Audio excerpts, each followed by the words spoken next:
আগরতলায় বাংলাদেশের সহকারী হাইকমিশনে হামলায় তীব্র প্রতিবাদ জানিয়েছে কয়েকটি রাজনৈতিক দল ও সংগঠন। তাদের অভিযোগ, এই ঘটনার মাধ্যমে বাংলাদেশের সার্বভৌমত্বের উপর আঘাত আনা হয়েছে। দেশের মানুষ এটিকে মেনে নেবে না। ভারত বন্ধুত্বপূর্ণ সম্পর্ক চাইলে আধিপত্যবাদ মানসিকতা ত্যাগ করতে হবে বলেও মন্তব্য করেছেন দল এবং সংগঠনগুলোর নেতারা। বলেছেন, এদেশের মানুষ ন্যায্য ও মর্যাদার ভিত্তিতে সম্পর্ক চায়। এমন ঘটনার মাধ্যমে দেশের সাম্প্রদায়িক সম্প্রীতি কোনোভাবেই বিনষ্ট করা যাবে না বলেও মন্তব্য করেন তারা। Double million offer, Walton fridge কিনে পেতে পারেন 20 লক্ষ টাকা, রয়েছে কোটি কোটি টাকার নিশ্চিত উপহার। আগরতলায় বাংলাদেশ মিশনে হামলার ঘটনায় বিকেলে জাতীয় জাদুঘরের সামনে সমাবেশ করেছে জাতীয় নাগরিক কমিটি। সংগঠনটির বিভিন্ন ইউনিট মিছিল নিয়ে যোগ দেয় সমাবেশে। সভায় বক্তারা বলেন, কূটনৈতিক স্থাপনায় হামলার ঘটনা দেশের সার্বভৌমত্বের ওপর আঘাত। দেশের জনগণ তা কোনোভাবেই মেনে নেবে না। বন্ধুত্বপূর্ণ সম্পর্ক হবে, কোনো দাসত্বের সম্পর্ক নয়। একটি গোষ্ঠী দেশের সাম্প্রদায়িক সম্প্রীতি নষ্টের অপচেষ্টা করছে বলে অভিযোগ করেন বক্তারা। বলেন, এই অপচেষ্টাকে জনগণ ভণ্ডুল করে দেবে। অনেক চটকদার কর্মসূচি দিয়ে আপনাদের সামনে হাজির হওয়া হবে, হাতে ফেলবার চেষ্টা করা হবে। এটা ভারতের গোয়েন্দা বাহিনীরাই এই কাজগুলো করিয়ে থাকতে পারে।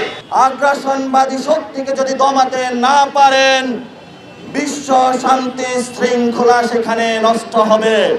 পরে ঢাকা বিশ্ববিদ্যালয় প্রদক্ষিণ করে শহীদ মিনারে গিয়ে শেষ হয় জাতীয় নাগরিক কমিটির মিছিল।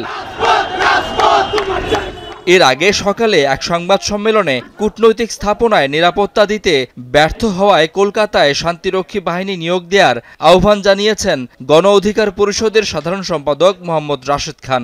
আমরা বাংলাদেশ সরকারকে বলবো, আপনারাও জাতিসংঘের কাছে আহ্বান করেন কলকাতার মুসলমান এবং হিন্দু সম্প্রদায় এবং একই সাথে এই হিন্দু জঙ্গি গোষ্ঠীকে নিয়ন্ত্রণ করার জন্য জাতিসংঘ যেন কলকাতায় শান্তিরক্ষী বাহিনী সেখানে তারা মোতায়েন করে।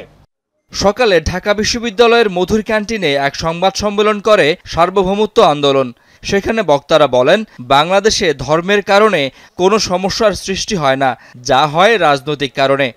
দায়িত্ব কোনোভাবেই ইন্ডিয়া সরকার এড়িয়ে যেতে পারে না। শোষণ ও শাসন তুমি তোমার দেশের মানচিত্রের মধ্যে করবা, তুমি অন্য দেশের মানচিত্রে করতে আসবা না।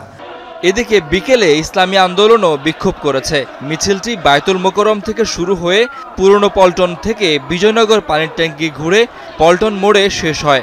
সেখানে ভারতকে ক্ষমা চাওয়ার আহ্বান জানানো হয়। সারা দেশে মুসলমানরা হিন্দুদের উপর আক্রমণ করবে না, কেউ বাংলাদেশের মুসলমানরা সভ্য। ভারতকে স্পষ্ট ভাষায় বাংলাদেশ কাছে ক্ষমা চাইতে হবে। শাকিল হাসান, যমুনা নিউজ, ঢাকা।